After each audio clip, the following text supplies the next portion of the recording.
Vous êtes intrigué par l'étrange, l'insolite et l'inexpliqué? Suivez mes nouvelles enquêtes dans l'univers paranormal de Christian Page. Disponible dans la section balado du site web de votre station Cogeco Média. Bienvenue dans mon univers. Nouvelles technologies, univers numérique et innovation. Voici Une tasse de tech avec Alain McKenna et Pascal Forget.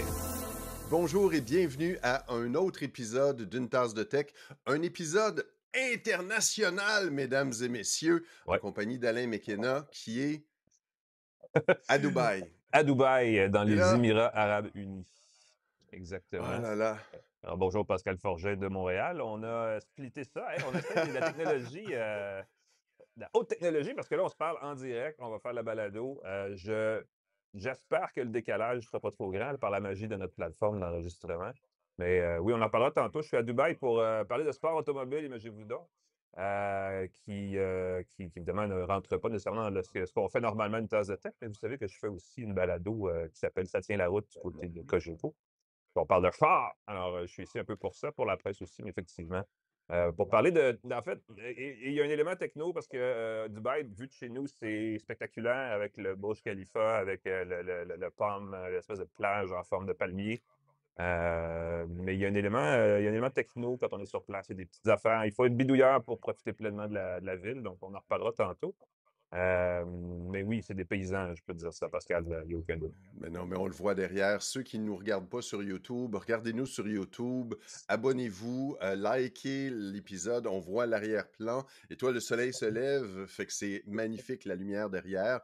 Moi, je suis à Montréal dans mon appartement sur le plateau. On va saluer et remercier nos partenaires pour 2024, TELUS et Plan Hub. Merci d'être là pour supporter le podcast et nous permettre de, pas de voyager à Dubaï, On n'est pas dans encore ce là. cas-ci. On n'est pas encore là.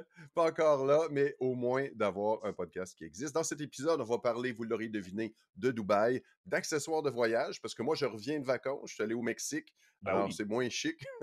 J'ai apporté quelques bébelles le fun. On va parler de l'autre téléphone pliable. Ouais. On connaît celui de OnePlus, celui de Google. On va un petit peu parler de celui de Google. On va parler de vidéo par l'intelligence artificielle. Ça y est, je viens de gagner le jeton Ding, intelligence ding, ding, ding, artificielle. ding. Ça a été dit, c'est vrai. Ceux qui ont quand on le dit, on a un bonus. Et on va parler du PDG déchu d'Intel. Oh là Ben là, oui. du scandale. Monsieur Gelsinger, chez Intel, ça va pas bien pour eux. Ils ont clairement fait payer le prix à leur grand patron. Mais on va faire une édition un peu spéciale. On va un peu mêler les cartes. D'habitude, on a un petit expresso de tech là, au début. On va le faire dans le gras du balado ce coup-ci. Juste, puisqu'on est en intro, on va parler de notre partenaire pour les actualités qui est InfoBref. On en a parlé depuis quelques semaines. Si vous aimez la techno et vous nous écoutez, je présume donc que vous aimez la techno, peut-être que vous aimerez aussi la nouvelle infolettre mensuelle InfoBref Pro Techno qu'on vient de lancer du côté d'InfoBref. C'est notre ami Pam Johnson qui l'a fait à chaque mois. C'est pour ne rien rater de ce qui se passe en techno, que ce soit pour le travail ou la maison. Il y a évidemment, c'est axé très travail, mais il y a quand même des éléments intéressants pour la maison. C'est gratuit, essayez ça. Infobref.com/pro-techno. Allez-y voir ce que ça a l'air de, en bon français. C'est mon accent de Dubaï qui ressort, vous comprenez. Et on part ça en force, Pascal, et je vais te dire ceci. Oui, allô?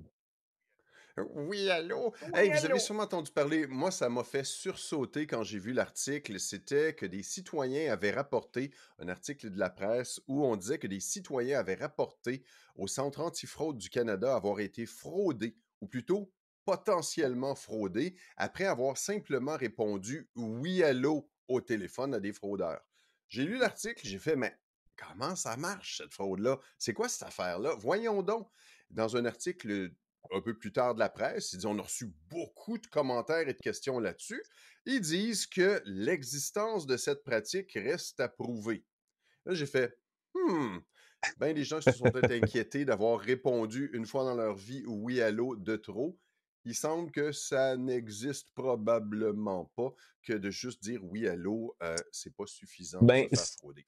cette histoire-là vient c'était aux États-Unis où il avait été documenté dans les médias un cas où les gens enregistraient le yes dans la conversation parce que ça permettait ensuite de répondre à des outils d'identification par reconnaissance vocale, style FedEx. Genre, répondez oui si vous voulez qu'on livre votre colis. Mais je sais pas à quel point la voix, le ton de la voix peut être reconnu ou pas pour identifier une Mais personne. Je pense pas qu'on est pourquoi? Ben rendu là oui. techniquement. Donc, Je allez pense pas qu'on savoir. est rendu là, je pense pas qu'on va reconnaître, FedEx va reconnaître que c'est Alain McKenna qui a répondu et pas Pascal Forget. Puis c'est assez facile, oh ouais, puis ça devrait passer. Je pense pas que tu as Et ne besoin faites pas ceci à d'enregistrer la la maison, voix. mais juste écouter notre voix maintenant, on peut probablement synthétiser notre voix pour lui faire dire n'importe quoi d'autre. Ben oui, parce qu'on a Peut-être des qu'on est des heures robots, je d'enregistrement le sais avec pas. notre voix. Ben là, c'est ça, voilà. Puis on n'a pas nécessairement toujours dit, tu sais, on dit pas, bon, on l'a dit tantôt, oui, allô, là, mais je veux dire, c'est pas nécessairement l'expression spécifique qui est utilisée par les synthétiseurs de voix, c'est le timbre de la voix qui est analysé, synthétisé ensuite et reproduit à partir de petits contenus de voix, là, de Oui, son. mais c'est ça. Mais ce que je trouve intéressant de mentionner, c'est que juste avec Oui Allo, c'est pas ça qui va te frauder. Non, Ça exact. va être d'avoir déjà ton information personnelle, d'avoir plus d'éléments. Et là, peut-être, éventuellement, quelqu'un va pouvoir te frauder, mais ce ne sera pas à cause du Oui Ouais. Allo en soi. Ben, Là, vous tu voulais savez, c'est comme, parler de... oui, ben avant, juste avant, parce que je veux finir là-dessus, avant, Vas-y. c'est comme ma grand-mère qui m'appelait, qui se demandait comment son ordinateur pouvait être plein de virus alors qu'elle disait qu'elle avait rien fait. Mais tu sais, c'est ça, c'est que des Elle n'a fois, on rien oublie qu'on fait. fait des choses. On veut peut-être pas le dire, mais on fait des choses, on télécharge, on clique des liens, puis là, on le regrette après, mais on se rend pas compte qu'on l'a fait ou on peut pas le dire. Donc oui, Hmm, effectivement, c'est comme les gens qui, mon Dieu, je pourrais parler une demi-heure de ce sujet-là. Les gens hmm, qui pensent que leur téléphone les écoute alors que c'est juste essentiellement du croisement de données qui donne l'impression hmm. que le micro est ouvert, mais qu'on peut extrapoler à partir de plein d'affaires la même information que si on enregistrait la voix. Voilà, la magie du numérique. Parlant de magie du numérique, il y a eu une petite annonce qui Magie, a été oui. faite. Ben oui, voilà, le feature drop. Je ne sais pas s'ils l'ont traduit en français, cette expression-là, chez Google pour la gamme de téléphones Pixel. C'est cette espèce de livraison. Ça arrive, je pense, 2 fois par année, là, où on arrive avec un paquet de mises à jour plus costaud que d'habitude. Je l'ai mis en dernier dans ma liste, mais je vais vous le dire tout de suite. Il y a eu surtout 16 ou 17 corrections de failles de sécurité majeures au système Android qui ont été apportées. Ce qui m'apparaît assez important à la fin de la journée, même si souvent, c'est des choses qui sont entièrement transparentes et qu'on ne voit pas au premier coup d'œil. Mais en plus de ça, il y a des fonctions plus d'utilisation qui sont le fun. Pour les 3 personnes au Québec qui ont un Pixel Pro Fold, et il y en a plus que 3 en fait, parce que j'ai vu des gens qui l'avaient acheté, le fameux téléphone pliable de Google. Il y a quelques mises à jour, dont l'affichage en double écran en mode portrait, donc on peut mieux le faire. Hmm, C'est quelque chose que le OnePlus Open permettait de faire dès le départ, là, où on peut avoir deux affaires en fait un écran séparé, donc on peut avoir deux affichages côte à côte. Euh, et ça peut faire de belles différences parce que c'est ça en fait l'avantage d'un écran pliable comme ça, c'est que c'est comme 2 téléphones côte à côte, donc ça peut servir autrement qu'en mode tablette. Il y a on évidemment, parce que c'est Google, on a intégré un peu plus Gemini, l'intelligence artificielle générative, dans un paquet d'applications. Il y a entre autres une nouvelle extension Spotify qui va permettre à Gemini d'aller chercher de l'information du côté de votre application musicale si vous êtes un abonné de Spotify. Et j'ai posé une seconde, parce que je me suis dit, on aurait pu faire ça avec YouTube Music. Et pourquoi on ne fait pas ça avec YouTube Music? Alors, même si Google a son propre service musical, apparemment, il préfère Spotify. Je vous dis ça comme ça en passant. Si jamais vous cherchez un service musical, Google semble avoir une préférence. Eux aussi, je devrais dire, pour Spotify. Et il y a aussi, bon, évidemment, et ça, il faut toujours l'essayer en français parce que c'est pas toujours évident, mais le service de filtre d'appel et de réponse automatisée, si vous voulez pas prendre des hmm. appels de numéros inconnus, de numéros masqués, là, les fameux téléphones qui vont enregistrer votre oui allô apparemment, ça c'est à voir. Mais c'est assez pratique, ça. Je l'ai essayé récemment, justement, pour un appel automatisé, je vais dire de FedEx ou un truc comme ça. Ça sauve quand même quelques instants précieux de pouvoir savoir que ton téléphone fait la job et ça s'affiche à mesure en texte. Donc, c'est assez pratique comme fonction. Et il y a aussi, et ça s'en vient aussi chez Apple. Donc, tous les téléphones vont avoir ça éventuellement. Ça va devenir assez courant sur Android aussi.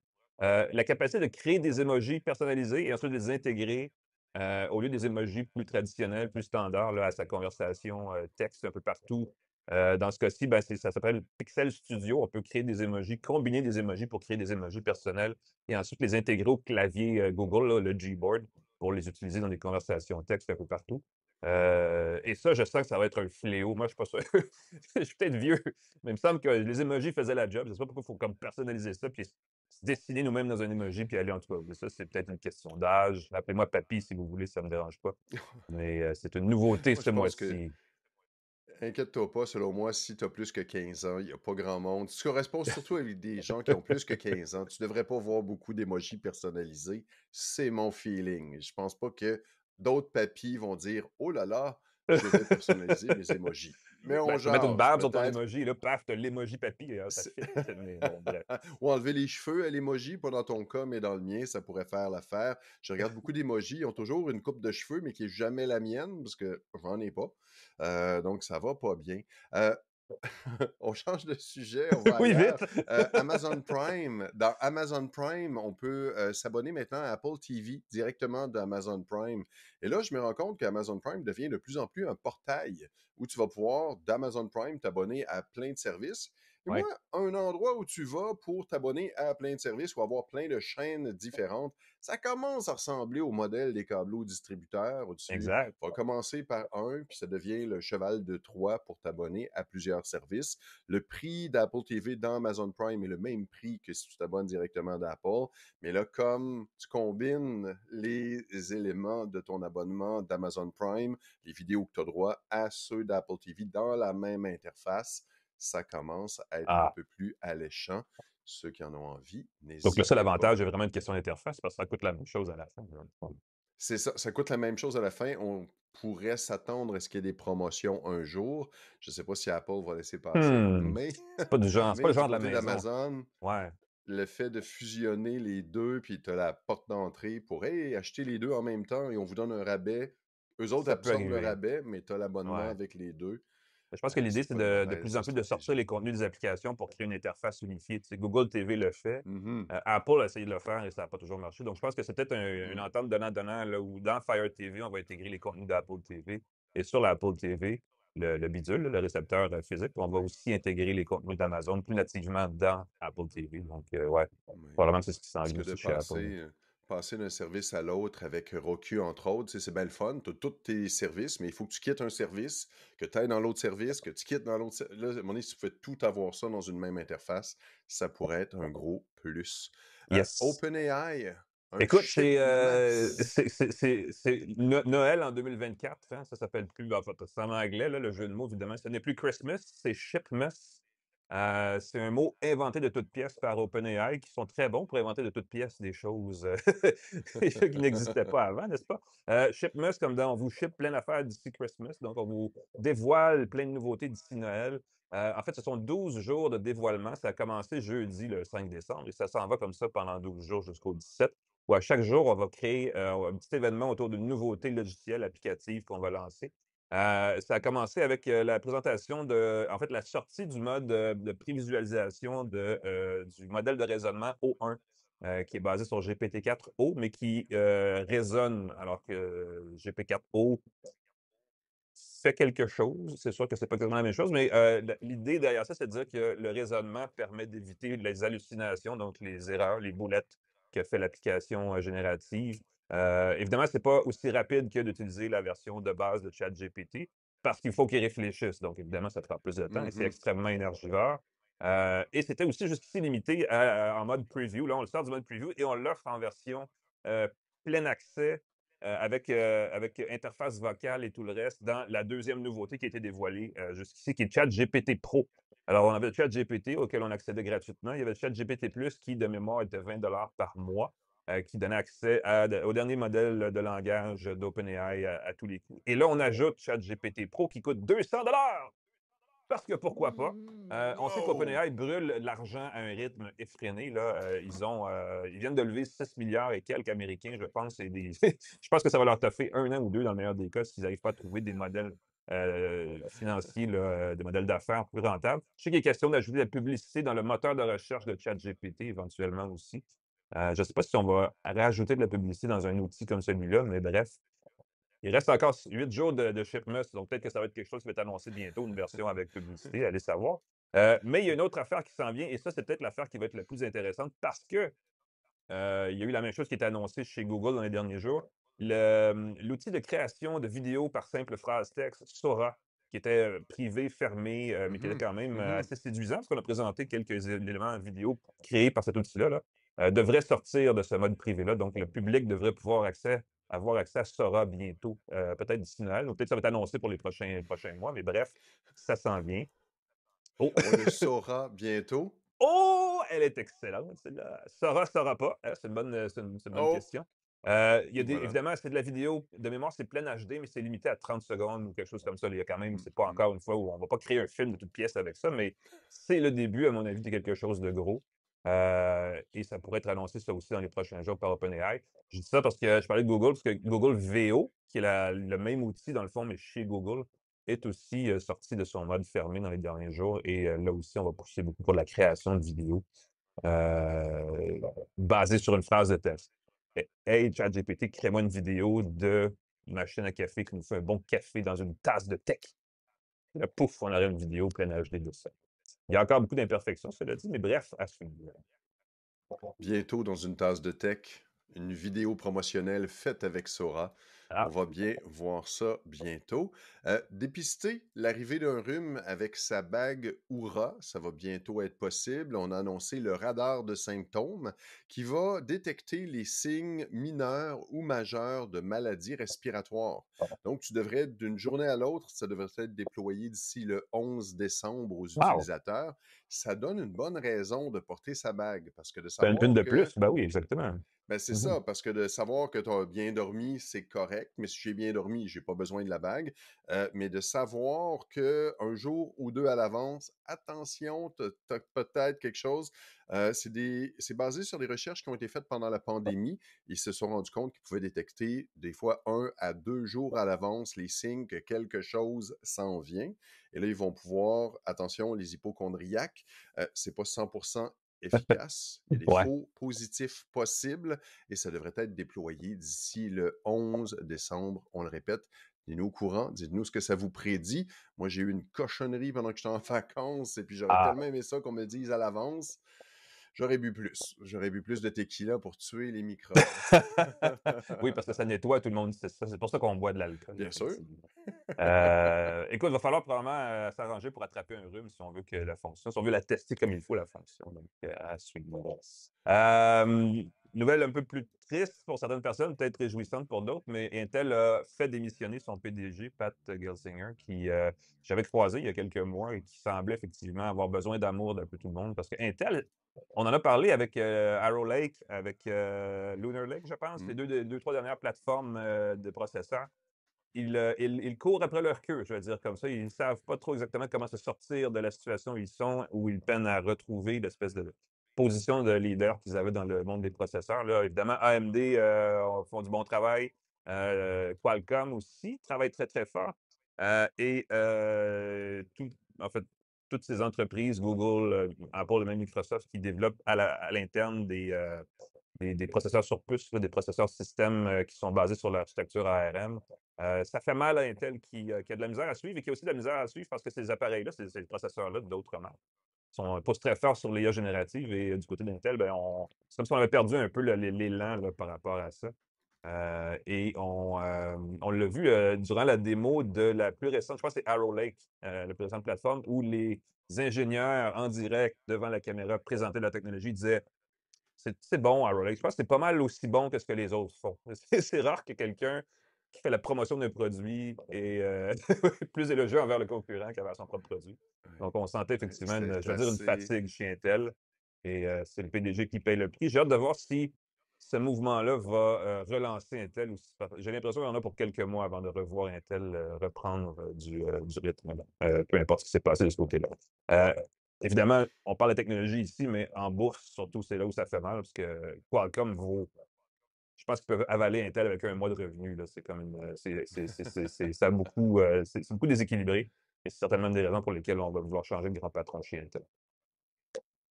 À Comment ça suivre. va bouger? Ouais. L'avenir va nous le dire. Autre sujet, Walmart achète les téléviseurs Vizio pour Oui. 2,3 milliards de dollars. Ça leur donne un accès à... Pourquoi ils font ça, Walmart? Pour avoir accès à 19 millions d'abonnés pour faire de la pub.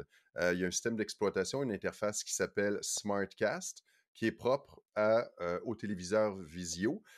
Il semble que la division données et publicité de Visio, c'est l'ensemble des revenus de l'organisme. Ils font pas d'argent sur les téléviseurs, Non, ils vendent leur c'est télévision. vraiment les Oui, oui, données c'est et la ça. publicité qui fait l'argent des téléviseurs Visio. Fait que ce que ça va faire, j'imagine que Walmart est quand même assez habile pour gérer les revenus publicitaires et les données. Imaginez, ça pourrait faire des téléviseurs encore moins chers, mais qui vont vous en demander encore plus sur vos habitudes de consommation, vos émissions que vous regardez, vos préférences, votre âge, votre sexe, vont tout pouvoir deviner ça et vous Ouais. faire de la publicité ciblée comme vous Je n'en pense avez que jamais vu. 80 des téléviseurs visio étaient vendus chez Walmart, donc juste en coupant cet intermédiaire-là, c'est des sous que quelqu'un, quelque part, n'a plus à payer. Donc pour Walmart, la marge de profit vient de s'accroître. Puis effectivement, la régie publicitaire, c'est beaucoup de données consommateurs, qu'est-ce que les gens regardent, qu'est-ce qu'ils veulent acheter, ainsi de suite. Donc c'est quelque chose dont on ne parle pas assez, mais on ne peut pas se défaire de la publicité sur ces téléviseurs. Il n'y a pas de version de ce téléviseur-là, des téléviseurs visio intelligents et même des autres marques de Smart TV, où on peut arriver et dire: «Bon, ben, je suis un peu tanné de la pub, je vais payer puis ou je vais faire quelque chose, ça va disparaître». Non, Mhm. on est pris avec. C'est pas Mais moi, je magique suis ça. très, très, très surpris que les gens achètent encore le forfait, c'est Netflix, qui a des pubs dedans. Avec pub. Je me dis, mais pour 2 $, c'est quelques dollars de plus, puis tu as zéro pub. Les gens paient la version moins chère pour... je sais pas, je sais pas. Je trouve que, enfin, on veut économiser. On sous-estime la valeur de nos données, ça je veux dire, puis c'est un problème récurrent, hein, on s'entend. Hem, écoute, j'ai vu passer cette nouvelle-là sur, les fils de presse et c'est pour ça que j'en parle parce que ça me surprend. C'est rare qu'on ait une nouvelle sur les fils de presse canadiens de ce genre-là. C'est une entreprise chinoise en fait, qui s'appelle Xreal qui vient de présenter les lunettes de réalité augmentée Xreal One Series.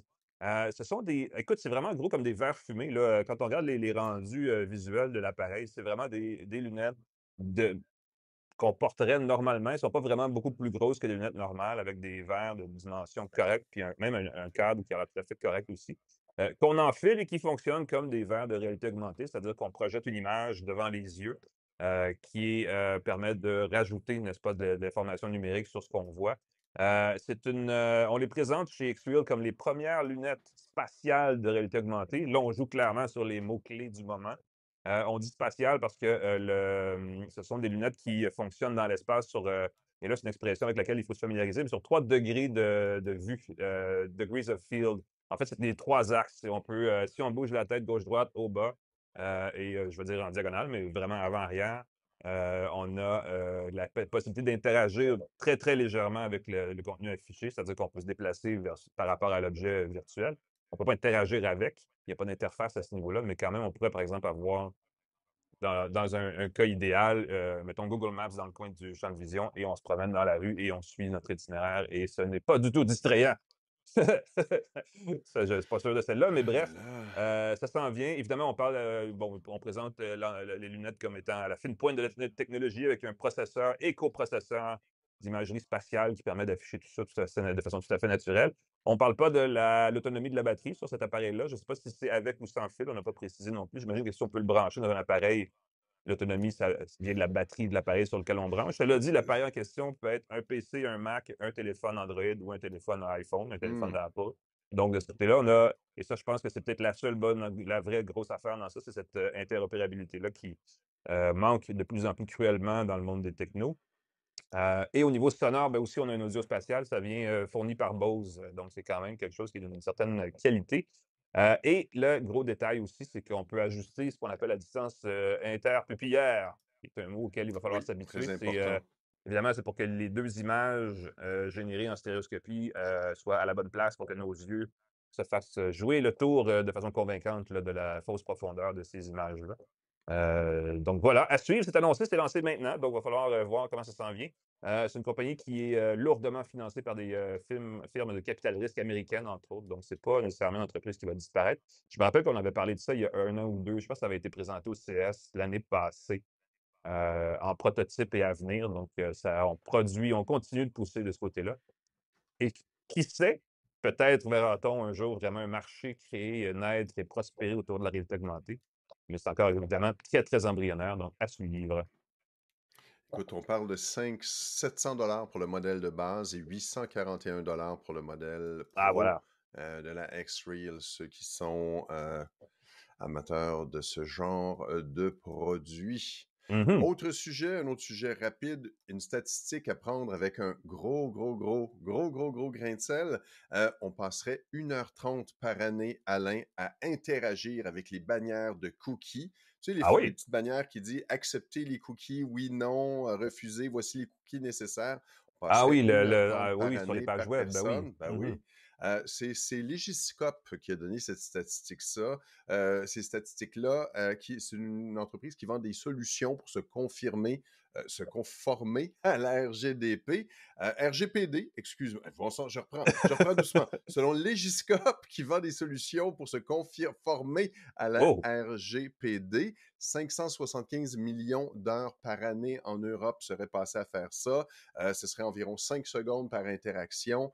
Ça donnerait une perte de productivité monstrueuse. Évidemment, c'est des chiffres qui ont un peu sorti de leur chapeau, mais ça sensibilise les gens à toute cette perte de productivité. Mais je rêve du jour où on n'aura plus à faire ça. Tu sais que ça va être pris pour acquis, que si tu vas sur un site, par défaut, tu donnes, et si tu veux, tu as quelque chose à décocher ou tu as quelque chose que tu peux trouver dans le coin de chaque page au lieu de te faire interrompre dans ta navigation avec un pop-up. Je suis sûr que les entreprises perdent des fortunes avec ça en temps de chargement, en hésitation, en clic au mauvais endroit.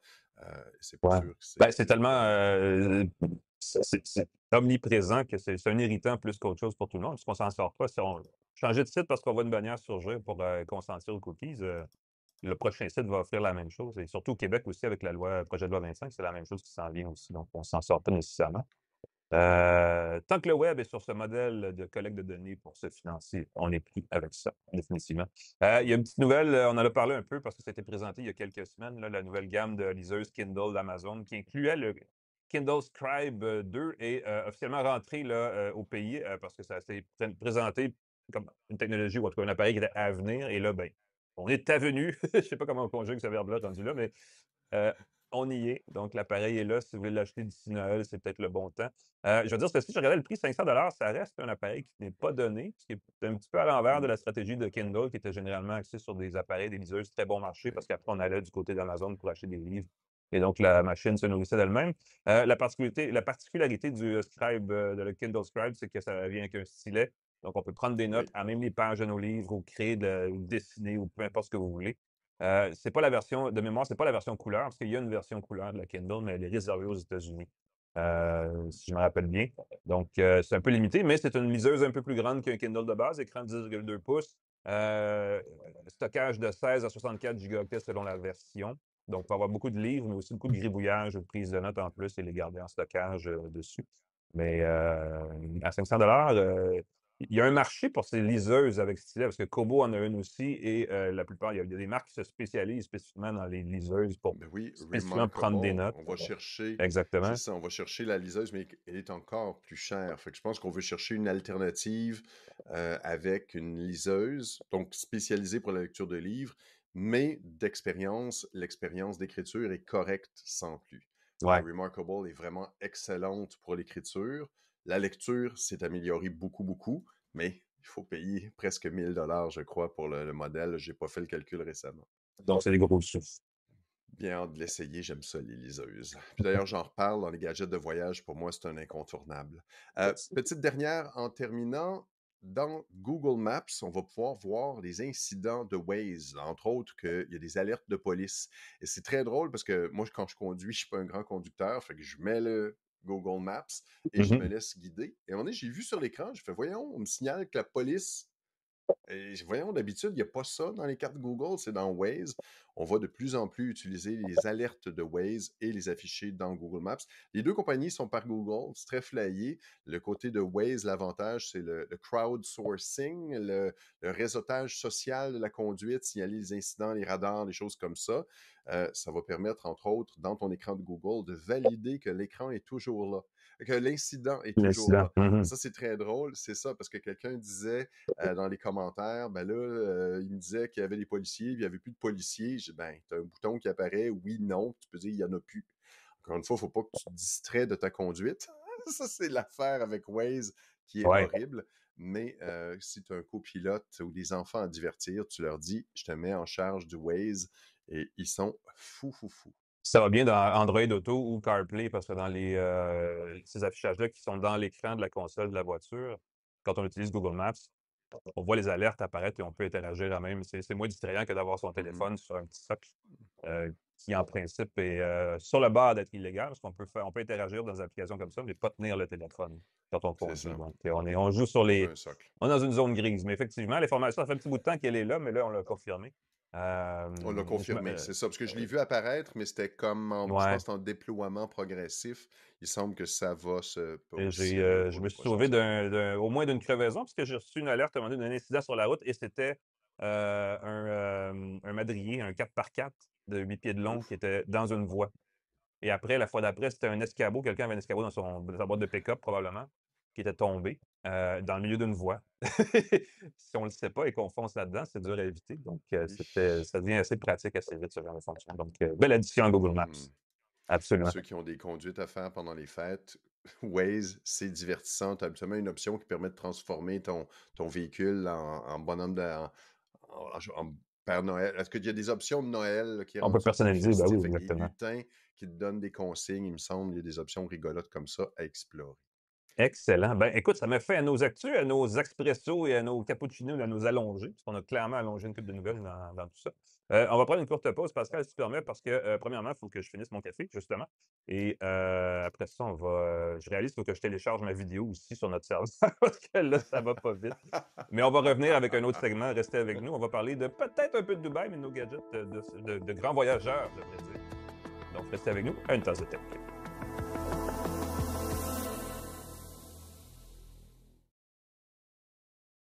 De retour à Une tasse de tech avec Alain Mekena et Pascal Forget.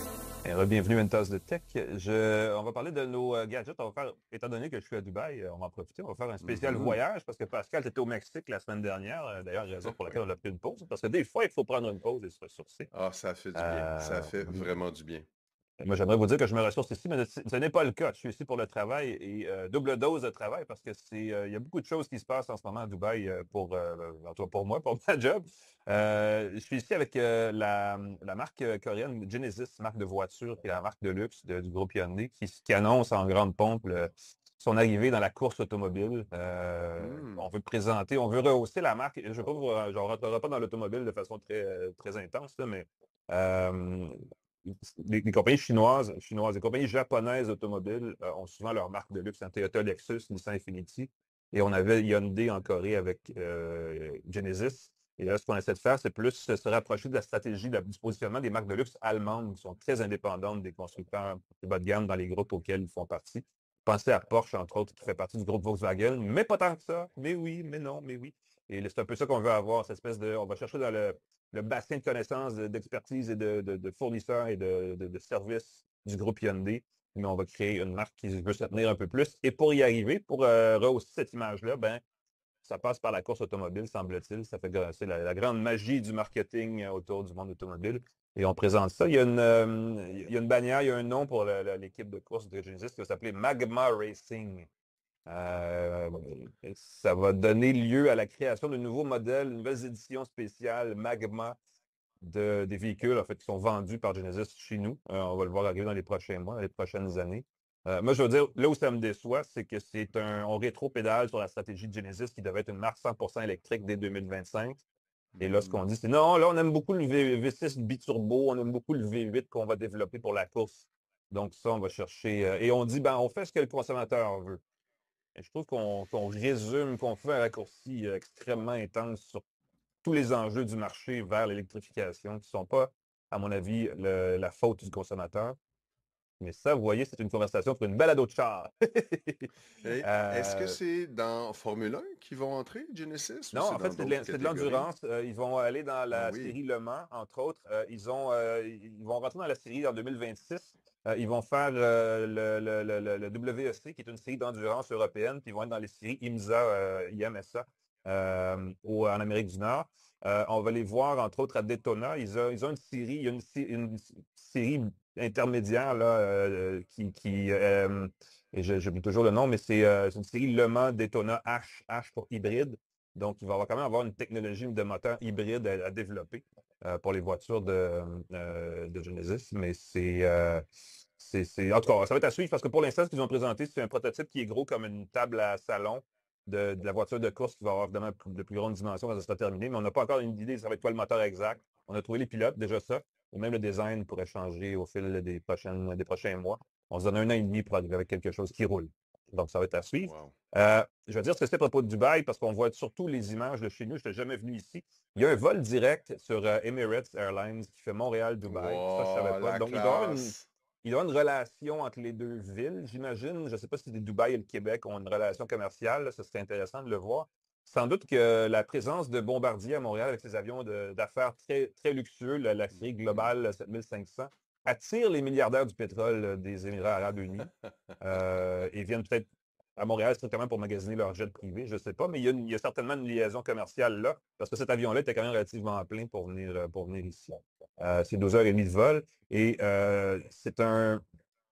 c'est spécial, évidemment, Dubaï, c'est un des sept Émirats qui combinent ensemble pour créer l'union que sont les Émirats arabes unis. C'était le 2 décembre, donc lundi, l'anniversaire du pays, l'anniversaire de la fête nationale, d'ailleurs, c'est pas rien. C'était Eid al-Ittihad, je pense. Et là, excusez mon arabe extrêmement maladroit. Mais c'est comme ça que ça s'appelle. Je veux dire ceci, il y a deux choses techno qui m'ont fait sursauter en arrivant ici. Premièrement, il n'y a à peu près pas de policiers qui se rendent dans la rue. En fait, il n'y a pas de policiers du tout. Il n'y a que des cabines qui s'appellent les Smart Police Hub où les gens vont pour régler leurs contraventions. Des contraventions qui sont émises automatiquement après qu'un système de caméras intelligentes réparties un peu partout les ait épinglés à faire quelque chose de pas fin. Et quelque chose de pas fin, c'est extrêmement large comme ce qui est possible d'être vu, d'être souligné. Donc, c'est un gros système de contravention, mais très éclaté, basé sur une surveillance par caméra. Et eux, ils trouvent ça très bien ici. En fait, je ne sais pas si dans la vraie vie c'est le cas, mais les gens qui nous en parlaient étaient comme, ouais, c'est une façon de rendre les rues plus sûres. Vraiment, il y a à peu près zéro crime, blablabla. Donc, à voir, mais c'est la première fois que j'entends des gens parler en bien des systèmes de surveillance omniprésents par caméra vidéo. Donc, ça, c'est quand même pas rien. Et l'autre truc, c'est que les communications, les télécommunications sont surveillées, sont contrôlées ici très sévèrement. Ça me prend un VPN pour accéder à Blue Sky, ce qui m'a fait sursauter. C'est d'ailleurs le seul des réseaux sociaux sur lesquels on est ces jours-ci qui était inaccessible d'ici sans passer par un VPN. VPN qui brouille la piste, donc ils ne savent pas que je vais sur Blue Sky. Et il n'y a absolument rien de dangereux dans Blue Sky, on se comprend, mais c'est quand même un détail important. Donc, tout ce que je fais ici, je le fais par VPN pour m'assurer justement que les connexions se font. Et quand on arrive au pays, ils nous remettent une carte SIM gratuitement. Elle est valide avec 10 gigaoctets de données pour 24 heures sans frais. Et après ça, on peut ajouter de l'argent, évidemment, pour avoir un accès cellulaire dans nos poches en tout temps. J'ai trouvé ça le fun. J'aurais aimé ça avoir comme une semaine de SIM gratuite, donc Ben oui, 24 heures. Moi, je trouve 24 ça un heures, peu très petit. bref. Mais évidemment, c'est un coup de marketing un peu parce qu'on veut que les gens ensuite achètent, n'est-ce pas? L'extra durée de connexion cellulaire qu'offre cette carte SIM-là. Mais c'est très bien fait. Ils scannent votre passeport à la sortie de l'aéroport. Ils vous donnent la carte SIM dans le passeport en sortant avec votre visa. Et quand vous l'activez, il faut indiquer votre année de naissance. Et si vous ne mettez pas la bonne année, ils le savent parce qu'ils associent la carte SIM à votre passeport. Donc, ils contrôlent l'identité des gens basés sur ce système-là. Donc, c'est quelque chose qui est différent de la façon dont on aimerait procéder chez nous, n'est-ce pas? C'est vraiment un petit changement de culture. Mais clairement, on le voit dans les télécoms, les communications et dans la technologie, comment, selon la culture, selon les pays, vraiment, les applications changent beaucoup. Mais ici, on est très content de ça. Dubaï, je l'ai appris, évidemment, en parlant avec les gens d'ici. La principale source de revenus du pays, c'est le tourisme. C'est vraiment ça qui est leur truc. Ça explique pourquoi il y a plein de gratte-ciel et pourquoi on développe des choses qui sont spectaculaires, comme par exemple une station de ski intérieur. C'est parce que justement, on veut attirer les touristes de luxe. Les voitures ici sont énormes. On n'a que des gros VUS, des grosses voitures. Il y a des Lamborghini partout, des marques qu'on connaît moins chez nous, des marques chinoises, des marques européennes de luxe. Bref, il y en a vraiment pour tous les goûts. C'est un drôle de pays. Mais si vous avez l'occasion et si vous cherchez un endroit où faire, passez vos vacances pour vraiment vous dépayser un bon coup, Ben, je veux dire, il y a pire choix que Dubaï. Je veux dire ça. Surtout qu'il y a un vol direct. Moi, le vol direct, ça m'a convaincu en partant. Gros Oui, surtout si plus. c'était avec Emirates, c'est pas, ça doit être assez chic quand même comme vol. C'est le même avion qu'ont toutes les autres lignes. C'est un Dreamliner de Boeing, qui est quand même un bel Wow. avion très chic et très moderne. Dans le plafond, sur l'allée, il y a comme une espèce de simulation d'étoiles, là, comme s'il y avait des petites étoiles dans le ciel la nuit. Donc, Oh. quand on ferme l'œil et qu'on rouvre l'œil, on a l'impression qu'on est la tête dans les airs, à 37 000 pieds dans les airs. Sauf qu'il n'y a pas le vent. Ce qui ne doit pas être super quand on est la tête dans les airs là-bas. Mais bref, oui, c'est une belle expérience. Et Pas là, on va parler faisant. des gadgets pour bien vivre son voyage, Pascal, parce que je pense que c'est Ouais, de c'est ça quelque qu'on veut chose qui est parler. très drôle. Ouais, j'avais besoin de décrocher, fait que j'ai pas apporté de laptop. Fait que je me suis dit, je veux pas travailler, je veux pas avoir d'ordinateur portable, je veux pas tomber dans mes mauvaises habitudes de regarder un site mène à l'autre, puis on me dit, t'as passé 2 heures. Je vais juste regarder le minimum. Fait que qu'est-ce qui m'a été utile? J'ai mis une liste un peu en vrac des gadgets qui me sont utiles techno. Le premier, c'est vraiment bête. En voyage, une petite lampe de poche. Et j'en ai une toute petite qui est grosse, à peu près comme un briquet Bic, qui est très puissante, qui se recharge par USB-C, mais qui se recharge aussi avec une pile AA. Donc, on peut l'alimenter avec la pile rechargeable, mais aussi avec une pile AAA. On a aussi, l'autre chose qui m'a été très, très... Ça, c'est génial parce que des fois, tu es dans une chambre d'hôtel le soir, puis tu n'as pas toujours de lumière, tu n'as pas toujours d'éclairage, tu ne sais pas toujours où sont les interrupteurs. Tu ne veux pas déranger ta blonde, tu allumes ta petite lampe de poche, tu te promènes dans la salle de bain, c'est génial. Si tu échappes quelque chose dans l'avion, s'il fait sombre, tu es dans une ruelle, tu peux t'éclairer. Lampe de poche, gadget pas cher, ben mal fun, payez-vous-en une belle. Il y en a au Dollarama qui font le travail aussi. L'autre chose qui m'a été super utile, tu as parlé de liseuse avec un stylet, la nouvelle Scribe. Moi, j'ai apporté l'Ellipsa de Kobo, qui est une liseuse avec un stylet dessus. Et Mhm. en vacances, j'ai trouvé ça extraordinaire parce que c'est sûr qu'une feuille de papier puis un crayon Bic 4 couleurs, ça fait super bien le travail pour dessiner puis prendre des notes. Et dans ce cas-ci, j'avais la chance d'avoir autant de livres que je voulais. J'en ai lu 3 pendant mes vacances. Et quand j'avais des idées, j'avais des flashs, je pouvais écrire. Fait que si jamais je voulais écrire mon journal intime, je pouvais le faire. Si je voulais prendre des notes, des dates, des chiffres, j'avais ça dans la liseuse et j'ai trouvé ça extrêmement pratique. Si jamais il manque de livres avec une liseuse, tu peux en racheter sans avoir besoin de te déplacer en librairie dans la langue de ton choix. J'ai vu Mhm. beaucoup de gens sous des couvertures qui essayaient de lire dans leur tablette, leur iPad ou leur téléphone. Ah, ça, c'est pas le fun. Et je me Ouais. disais, pas vous autres, ils sont dans dessous de leur... Puis là, c'est l'intensité maximum, puis ils voient Avec plein rien. soleil, ben oui, Avec c'est une pas commode. liseuse, Mhm. peu importe comment il y a de soleil, tu vois super bien. Et encore une fois, le soir, tu n'as pas besoin d'allumer de lumière pour lire. Tu peux lire même sans éclairage parce que tu as un éclairage dans ta liseuse. L'autre chose, j'ai apporté le OnePlus Fold. Encore une fois, tu parlais de téléphone pliant. Je voulais un lit. Je me dis, si jamais j'ai besoin de regarder des vidéos, si jamais je veux voir quelque chose, ben, je peux le déployer. J'ai la possibilité de lire en couleur avec un écran plus grand et je peux le Je veux remettre dire ceci, dans ma poche Pascal, dessus. à propos des téléphones pliables, la même chose vaut pour le Google Fold, le Pixel Pro Oui. Fold. C'est que c'est comme une tablette. Et je le souligne, ça permet d'installer des applications tablettes sur l'appareil, dont la Presse Plus. Et je comprends que c'est une plug très, très crasse, mais au lieu de traîner une tablette pour lire le journal, c'est pratique parce on ouvre le téléphone et là, on peut lire l'information de façon comme on ferait sur iPad ou sur une tablette plus générale, sur un téléphone, dans le fond, qui est repliable ensuite. Donc ça, pour voyager, je suis entièrement d'accord, c'est un bel appareil, Ben ce oui, téléphone. ben oui, c'est un beau compromis, puis tu as le meilleur des deux mondes, ton petit téléphone, parce que la destination, c'est tout le temps le fun de regarder Google Maps et ainsi de suite. Et puis, j'ai pu travailler comme ça. Je vais tout de suite dire qu'un truc qui est extrêmement utile, tu parlais de carte eSIM qu'on te donne à Dubaï en arrivant. J'ai réalisé, je me suis dit, hey, en voyage, c'est hyper pratique, c'est hyper facile d'installer une eSIM, une SIM électronique Mhm. avec des données dedans. Écoute, on peut avoir des trucs, là, quand tu disais, dans un de tes articles récents, il me semble que tu disais que pour une journée Oui, ben oui, le prix, de données, on que dit si qu'une tu vas journée utiliser en itinérance, d'itinérance tu paies une permet de payer semaine une de eSIM pour à peu données près une semaine de données faciles mobiles. dans Effectivement, ton ça fait une téléphone. grosse Moi, différence. j'ai découvert qu'avec ma carte de crédit, j'avais droit à un forfait avec le FlexiRoam, un service de eSIM. Ça ne m'a rien coûté. J'ai pris des crédits de ma carte de crédit et ça a très bien fonctionné. Il y a aussi une chose qui est le fun à faire en voyage, c'est une AirTag ou une eSIM. Une AirTag ou une balise tile. Mhm. Si tu as des AirTags, c'est le temps de les activer, c'est le temps de les connecter, c'est le temps de les tester, de s'assurer que ça fonctionne. Si tu as des petites balises tile, si tu as un appareil Android, tu les configures, tu les installes, tu les mets dans ton sac, tu les mets dans ton portefeuille. Tu vas pouvoir comme ça t'assurer que tu peux retrouver des bagages. Ça va t'aider, c'est pas infaillible évidemment. Ça coûte pas très cher, puis ça peut t'aider à te rassurer. Moi, ça m'a permis de retrouver mon trousseau de clés. Si des fois, tu es en train de préparer tes trucs pour le voyage, ils sont où mes clés? Là, tu pèses sur ton bouton, sur ton téléphone, tu fais sonner tes clés. Et si tu cherches ton téléphone, tu appuies sur tes clés, puis tu fais sonner ton téléphone. Très, très, très pratique. La chose que j'ai oubliée, c'est une tasse isolante. Ça coûte pas cher. C'est de la techno de base technologie, mais en avion, tu veux un café, tu prends un grand café, il reste chaud plus longtemps, très utile. Puis dans le sud, tu as des boissons fraîches qui vont durer plus longtemps. Un adaptateur de voyage avec un port USB, super le fun.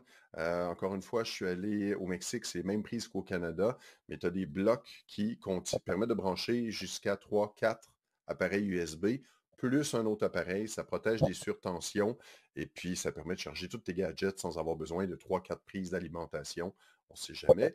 Et la dernière affaire que j'ai apportée, puis je me suis trouvé vraiment, vraiment luxueux là-dessus. Je me suis dit, j'ai pas de clavier, j'ai pas d'ordinateur.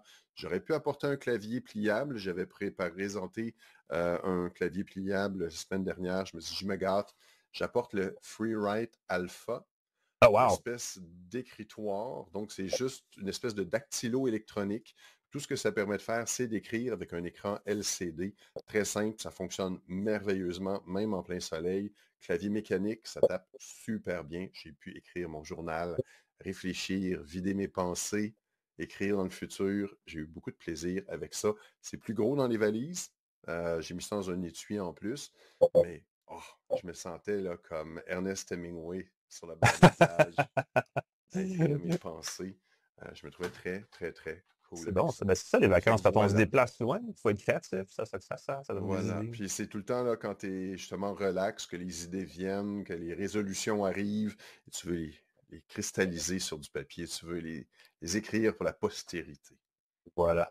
Ben, merci Pascal. J'ai une petite liste de gadgets de voyage. Je vais vous en parler, moi, juste la semaine prochaine. Je fais durer le suspense un peu parce que en fait, j'ai pas eu le temps de les essayer comme j'aurais voulu. Je les ai reçus vraiment dernière minute avant de décoller. Je pense, entre autres, aux écouteurs SG Session de Sound Good, qui est une marque de Québec Ouh, qui vend des oui, oui. appareils d'audio, là, des casques d'écoute. Et ils ont aussi un petit speaker, mais bref, qui est une marque québécoise. Et là, les gens me demandaient est-ce que c'est meilleur que du Bose, est-ce que c'est achetable, parce que c'est vraiment pas cher et ça compense, parce que là, on parle d'un gros casque d'écoute insonorisé qui se pratique dans l'avion. Donc, je vais devoir l'essayer plus en détail pour vous en parler. Et j'avais aussi, et là, malheureusement, c'est ça, c'est que je n'ai pas eu le temps de le configurer, le Motorola Razr Plus 2024, l'édition 2024 du téléphone pliable Araba, l'espèce de flip de Motorola, qui, mon Dieu, qui est une belle amélioration par rapport à l'édition 2023 et qui coûte tellement moins cher que les autres flips sur le marché qu'on se demande pourquoi on n'achèterait pas celui-là si vous cherchez un téléphone pliable, évidemment. Mais encore là, une fois, il va falloir que je l'essaie un peu plus en détail, mais je vais probablement pouvoir vous en reparler la semaine prochaine. Avec aussi, ce que je présume serait une meilleure connexion cellulaire ou une meilleure connexion réseau. Parce que je voyais tantôt notre bande Oui, passante était oui. vraiment extrêmement étroite. Mais bref, ça me donne des idées en plus, parce que la liste que tu avais, Pascal, est bonne pour le voyageur, mais aussi pour le chercheur de cadeaux des fêtes, là, parce que Noël approche. Oui, il y a des belles Donc, idées effectivement, des là-dedans, choses dedans entre qui ne vont pas autres. vous ruiner certainement si vous faites un cadeau. Nous, on va boucler la boucle cette semaine avec cet épisode-ci en direct de Dubaï et on va revenir la semaine prochaine pour une autre tasse de tech. Mais moi, ça va me permettre de revenir à la maison aussi, ce qui est important. Je ne sais pas si tu veux remercier nos partenaires, Pascal. Ben oui, merci Geoffroy Morin à la mise en onde depuis quelques semaines. Alain Mécana, on peut te lire dans la presse. On va remercier aussi TELUS et Plan Hub. Merci d'être nos partenaires à Une Tasse de Tech. On peut me lire sur pascalforgette.com. Je vais d'ailleurs publier un billet avec mes gadgets de voyage avec quelques explications supplémentaires. Entre autres, tu as parlé d'écouteurs. J'ai oublié de mentionner que j'avais simplement des écouteurs bouchons. Je me Ben suis oui. même pas cassé la tête avec des écouteurs qui vont sur les oreilles, qui sont plus gros, qui prennent plus de place dans les valises. J'ai été très satisfait dans un avion avec des petits écouteurs à annulation de bruit qui rentraient bien dans mes oreilles. Des trucs comme ça, j'en ai plein. Voilà. Lisez-moi sur mon site. Allez lire ça, Bon sinon, retour. écoutez-nous. Je vais revenir effectivement, puis on se parle la semaine prochaine pour une autre tasse de tech. Salut tout le monde! À bientôt!